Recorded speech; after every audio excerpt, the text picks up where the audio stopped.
उदार राष्ट्रवाद, liberal nationalism, एक ऐसा राष्ट्रवाद है जो व्यक्तिगत स्वतंत्रता, समानता, लोकतंत्र और मानवाधिकारों को महत्व देता है।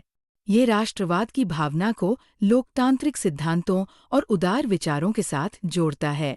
इसमें देश प्रेम तो होता है, लेकिन किसी भी जाति, धर्म या समुदाय के प्रति घृणा या वर्चस्व की भावना नहीं होती। उदार राष्ट्रवाद की परिभाषा। उदार राष्ट्रवाद वह विचारधारा है जिसमें व्यक्ति अपने राष्ट्र के प्रति प्रेम और निष्ठा रखता है, लेकिन साथ ही व्यक्तिगत स्वतंत्रता, समान अधिकार, लोकतंत्र और सहिष्णुता जैसे उदार मूल्यों को भी प्राथमिकता देता है। उदार राष्ट्रवाद के मुख्य तत्व। 1. लोकतंत्र का समर्थन। ये राष्ट्रवाद जनता की संप्रभुता और लोकतांत्रिक शासन प्रणाली को स्वीकार करता है। 2. व्यक्तिगत स्वतंत्रता। नागरिकों की विचार, अभिव्यक्ति, धर्म और जीवन जीने की स्वतंत्रता को अहम मानता है। 3. समानता और समावेशिता। यह किसी एक जाति, धर्म या भाषा को श्रेष्ठ नहीं मानता, बल्कि सभी समुदायों को समान अधिकार देता है। 4. आर्थिक उदारीकरण। ये निजी संपत्ति और मुक्त बाजार की भी वकालत करता है, जिससे व्यक्ति और राष्ट्र दोनों का विकास हो। 5. शांति और अंतर्राष्ट्रीय सहयोग। उदार राष्ट्रवाद केवल अपने राष्ट्र की भलाई नहीं चाहता, बल्कि दूसरे देशों के साथ सहयोग और शांति की भी कामना करता है। इतिहास में उदाहरण।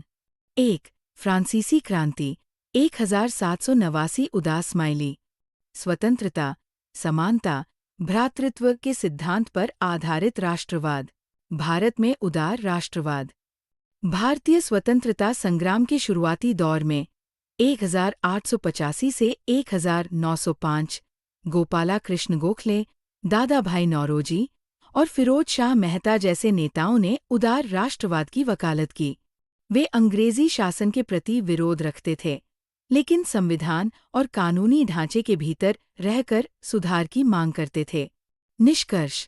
उदार राष्ट्रवाद एक ऐसा राष्ट्रवाद है जो देशभक्ति को मानवता और लोकतंत्र के मूल्यों के साथ जोड़ता है।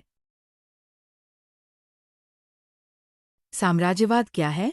साम्राज्यवाद एक ऐसी राजनीतिक और आर्थिक नीति है जिसके तहत कोई शक्तिशाली देश दूसरे कमजोर देशों या क्षेत्रों पर नियंत्रण स्थापित करता है और उनके संसाधनों का शोषण करता है। साम्राज्यवाद एक ऐसी प्रक्रिया थी जिसमें शक्तिशाली देशों ने दूसरे देशों की आज़ादी, संसाधनों और संस्कृति को नियंत्रित कर अपने हितों को साधा। ये आधुनिक इतिहास का एक अत्यंत महत्वपूर्ण पहलू है जिसने दुनिया के अनेक देशों की राजनीति, अर्थव्यवस्था और समाज को गहराई से प्रभावित किया। ये नियंत्रण 3 रूपों में हो सकता है। 1. राजनीतिक सीधे शासन करना, जैसे ब्रिटिश शासन भारत में। 2. आर्थिक, व्यापार, कच्चा माल और बाजार पर नियंत्रण, जैसे अफ्रीका में यूरोपीय कंपनियां किए थे। 3. सांस्कृतिक, अपनी भाषा, शिक्षा और धर्म को थोपना, जैसे ईसाई धर्म का प्रचार अफ्रीका में। कैसे होता था साम्राज्यवाद? 1. सैन्य शक्ति से कब्जा करना, जैसे ब्रिटेन ने भारत पर हमला करके शासन स्थापित किया। 2. स्थानीय शासकों को अधीन करना, जैसे ईस्ट इंडिया कंपनी ने भारतीय नवाबों और राजाओं को अपने अधीन कर लिया। 3. आर्थिक नियंत्रण, जैसे औद्योगिक क्रांति के बाद यूरोपीय देशों ने भारत जैसे देशों को केवल कच्चा माल देने वाला और ब्रिटेन का बाजार बना दिया। साम्राज्यवाद के उद्देश्य। कच्चा माल पाना, जैसे भारत से कपास, मसाले। बाजारों पर कब्जा, अपने माल बेचने के लिए। राजनीतिक प्रभुत्व। सांस्कृतिक विस्तार, अपनी भाषा, धर्म और रीति रिवाजों को फैलाना। 19वीं सदी प्रथम भाग में राष्ट्रवाद ताकतें जो पहले उदारवादी जनतांत्रिक के पक्षधर थे, वो 19वीं सदी के अंतिम चौथाई तक आते आते उनमें बदलाव आ गया था। वे सब अब संकीर्ण सिद्धांत वाले बन गए थे। वे सब एक दूसरे के प्रति अनुदार हो गए थे और हमेशा आपस में लड़ने के लिए हमेशा तत्पर रहते थे। यूरोप के ब्रिटेन, फ्रांस, पुर्तगाल जैसे ताकतवर शक्तियाँ अब उदारवादी जनतांत्रिक मूल्यों को छोड़ अपने साम्राज्यवादी विचार धारा को राष्ट्रवाद बनाने में लगे थे। इसलिए ये सब ताकतें अपने साम्राज्यवादी उद्देश्यों की प्राप्ति के लिए अधीन लोगों की राष्ट्रवादी आकांक्षाओं का इस्तेमाल किया था। 1871 के बाद यूरोप में राष्ट्रवादी का स्रोत बाल्कन क्षेत्र था। यूरोप के दक्षिण पूर्व क्षेत्र को बाल्कन क्षेत्र कहा जाता है, क्योंकि इस क्षेत्र में बाल्कन पर्वत श्रृंखला है, जिसके चलते इस क्षेत्र को बाल्कन कहा जाता है। इस क्षेत्र के अधीन पड़ने वाले देश है आधुनिक रोमानिया, बुल्गारिया, अल्बेनिया, यूनान, Macedonia, Croatia, Bosnia Herzegovina, Slovenia, Serbia और मॉन्टेनिग्रो। इस क्षेत्र के लोगों को स्लाव पुकारा जाता था और इस क्षेत्र में भौगोलिक और जातीय भिन्नता थी, मगर रूमानी राष्ट्रवाद विचारधारा और ऑटोमन साम्राज्य के आधुनिकीकरण और आंतरिक सुधारों के जरिए मजबूत बनना की चाहत के कारण एक के बाद एक उसके अधीन यूरोपीय राष्ट्र उसके चंगुल से निकलकर स्वतंत्रता की घोषणा करने लगी।